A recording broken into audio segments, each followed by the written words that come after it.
Les saludo con la paz del Señor. Y para mí siempre será un placer, una satisfacción muy grande poder venir a compartir con este grupo. Estoy agradecido con el Señor por esta oportunidad que me da. Hace unos días que no venía, así como decía Oscar, he estado bastante comprometido. Tenemos un proyecto que iniciamos hace unos 10 meses para toda América Latina, desde México hasta Argentina, yendo a conferencias a diferentes grupos en todos estos países para un gran evento que tenemos en el 2016 en Bogotá, Colombia, donde vamos a tener alrededor de unos 8.000 a 10.000 pastores de toda América Latina y el Caribe. Esto ha hecho pues que esté un poquillo ocupado, pero siempre que Oscar con un buen tiempito me invita, yo gustosamente estoy por acá para compartir con ustedes. Me pidieron que hablara sobre el Espíritu Santo y entonces he tenido que tratar de ordenar lo mejor que he podido los conceptos, porque hablar en una hora sobre la persona del Espíritu Santo aislada de la realidad del Dios Trino, Padre, Hijo y Espíritu Santo, pues es bastante difícil. Normalmente cualquier persona, sin entrar en mucha profundidad, debe tomarse por lo menos unas 6 horas para hablar de cada una de las personas de la Trinidad. Normalmente yo traje un documentito para dejárselos a ustedes al final, porque si lo doy ahora se ponen a leerlo y no vamos de repente a poner atención. Y de toda la charlita, todo el documento, el que esté interesado, yo se lo voy a dejar a Oscar para que lo quiera, le saca copia.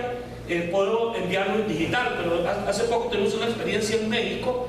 Estábamos dándole un grupo como de unos 2.000 pastores en Puebla, y después le repartimos una llave maya a cada uno con todos los materiales de las charlas que dimos durante 5 días, y al final nos devolvieron 170 llaves mayas, 170 indígenas que vinieron, somos de aquella cerro, y ahí no hay corriente, no hay nada, ni siquiera tenemos Biblia en nuestro idioma, y aunque nos hagan una Biblia en nuestro idioma, entonces no nos la den porque nosotros aprendemos por oído.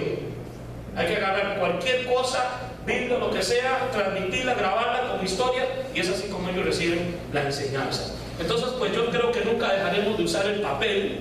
Es más, dichosamente la Biblia fue escrita en papel, porque la memoria y otros medios a veces son medios complicadillos, ¿verdad? Pero si alguno de ustedes lo quieren digital, se lo pide a Oscar, yo con mucho gusto se lo doy a él para que lo tenga. Les voy a hablarles de lo que sería la primera parte. Yo me tomé 6 semanas hablando de esto, la última vez que lo hice hace unos 6 meses. Primero déjenme hablar con toda libertad. Antes, cuando doy una charla, aquí lo he dicho muchas veces, pero hay un montón de gente que yo no conozco de cuando vengo los lunes. Sí, vienen de otras partes. Normalmente le digo a la gente, cuando escuche cualquier tipo de charla, religiosa o no, haga lo mismo que cuando usted come pescado. Cómase el filete y bote las espinas, porque ninguno de nosotros tiene el monopolio de la verdad, solo nuestro Señor. Y a veces no necesariamente es que alguien diga algo mal, es que a usted no le parece, o es que a mí no me parece, o de repente sí lo digo mal. Pero uno, como decía el apóstol Pablo, lo decía de otra manera: retenerlo todo, desechar lo malo y retener lo bueno. Es lo mismo que comer el pescado. Yo boto las espinas y me como el filete. Yo no soy tan tonto todavía.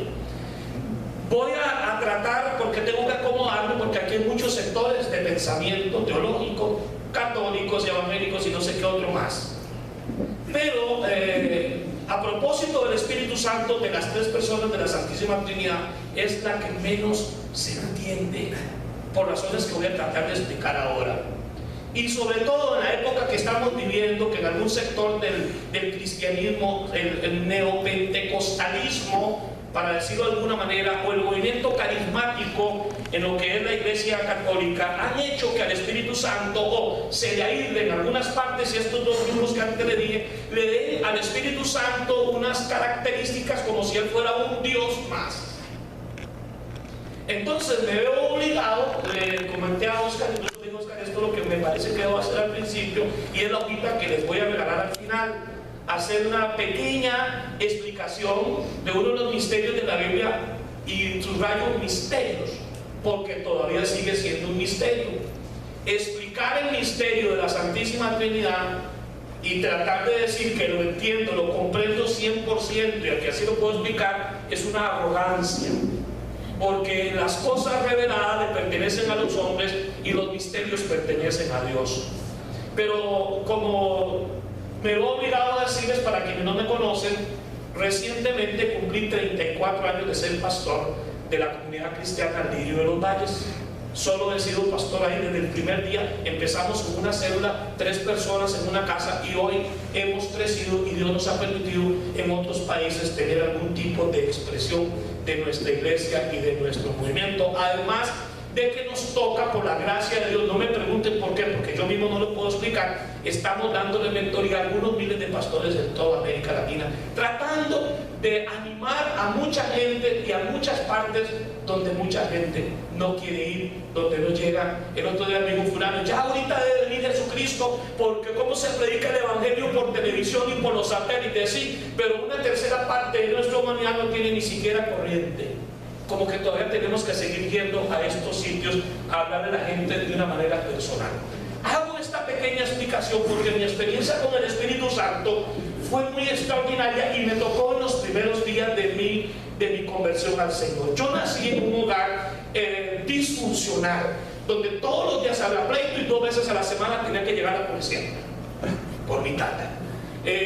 Un desastre. Ellos terminaron odiándose, divorciándose, a pesar de que un día en el altar se juraron amarse, terminaron odiándose como enemigos. Soy el quinto de 8 hermanos, no hay quinto malo. Nomás saliendo de la primaria, entre primaria y secundaria, tuve mi primer contacto con la marihuana. Dichosamente no existía la piedra y la cocaína, apenas se hablaba de gente muy rica, porque si no yo me lo hubiera fumado eso también. Pero tuve mis primeros contactos con marihuana siendo muy joven y eso me deterioró mucho la cabeza, así que si me dan un rasgo medio loco, esa es la razón. Me crié en un barrio que en aquel entonces era muy complicado, todavía lo es. Pero hablar de que aquel barrio, Las Cañas de Alajuela, en aquel entonces se le llamaba Sodoma y Gomorra, hace 38 años, y ustedes más o menos se pueden imaginar cómo era la cosa ahí. Así que estaba en medio de ese caldo de cultivo, mis experiencias familiares, mi adolescencia, el desastre, la marihuana se regalaba. No es que quiera hablar mucho de eso, pero un purillo de un colón. Y entonces tenía amigos que me lo daban por libras. Una cosa terrible. Yo agradezco al Señor. Algunos de mis amigos están muertos, otros están en prisión, algunos eran traficantes y algunos de ellos hoy, como yo, están predicando la palabra del Señor. Me metí a una iglesia porque me gustó una chiquilla preciosa que todavía hoy sigue siendo preciosa, y es mi esposa Ana, con quien he procreado 3 hijos, y en los últimos días estoy muy feliz porque en 2 meses voy a tener mi primera nieta. Soy un abuelo joven. Chaval, ¿qué fue que le pasó todo eso? Fui muy precoz, y ya a mis 15 años yo tenía problemas muy serios con la marihuana y con el guaro, y lo peor de todo era que me encantaba todo, y mi peor defecto era que siempre andaba con gente mayor que yo. Una vez conocí a esta muchacha en lo que era el Calabazo, donde está la bomba Santanita, ese era el terminal de los buses, y ahí vi a Anita, la que hoy es mi esposa, y la verdad me encantó la mocosa. El único defecto que ella tenía es que era cristiana. Y entonces, y la suegra mía, lo peor que yo pude haber conocido en mi vida, porque es una vieja, hoy soy pastor de ella, me saqué el clavo hace tiempo. Pero era muy estricta, así es que si yo quería ver a mi novia, tenía que ir a la iglesia. No había otra manera. Claro, yo no le resto a ella razón. De hecho, ella hizo una convocatoria de ayuno a unas 60 mujeres de la iglesia para que oraran y ayunaran para que el Señor me llevara lejos, alguna guerra, algún país, porque yo de una pinta, fumaba marihuana, el pelo largo, aretes y un vocabulario que era como un excusado. ¿Quién va a querer? A mí me trae una hija mía, un chaval como yo, y yo lo mato. Ella dichosamente oró por mí.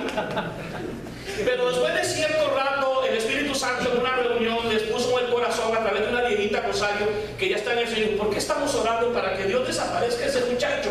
Dios puso en mi corazón que oráramos para que él conociera a Jesucristo. Yo no sé si me he contado eso. Y empezaron a orar para que yo conociera al Señor. Yo iba a la iglesia con los cigarrillos y la marihuana metido entre las medias. Iba después del culto. Anita creía que yo había cambiado. Tenía 1 año de estar escuchando todos los días un culto y Biblia, sin yo darme cuenta la palabra de Dios. Aunque yo no quería nada con Dios, yo iba por mi novia, pero la palabra de Dios dice Dice que es viva y eficaz y más cortante que una espada de 2 filos, que penetra el alma y los tuétanos hasta partirlos en 2 partes. Aunque yo no quisiera, me estaba exponiendo el poder de la palabra de Dios. La palabra de Dios es poderosísima. Amén. La palabra de Dios es eterna. La palabra de Dios nunca cambia. Han pasado imperios, han pasado reyes, pero la palabra de Dios permanece para siempre. ¿Sí? Así es. Entonces yo estoy ahí y Anita creía que yo había cambiado. Mentira. Yo la dejaba en la casa y me venía para el parque. Cuando estaba en el Key, yo era uno de los que iba al Key, Kalahari, Calibú, en el Cacique, eran unos chisperos. Si aquí alguno de los dueños está aquí, me perdona. Pero ahí ese era mi ambiente. Y entonces yo bajaba de nuevo a esos lugares. Hubo un retiro, un 1 de febrero de 1979 de jóvenes.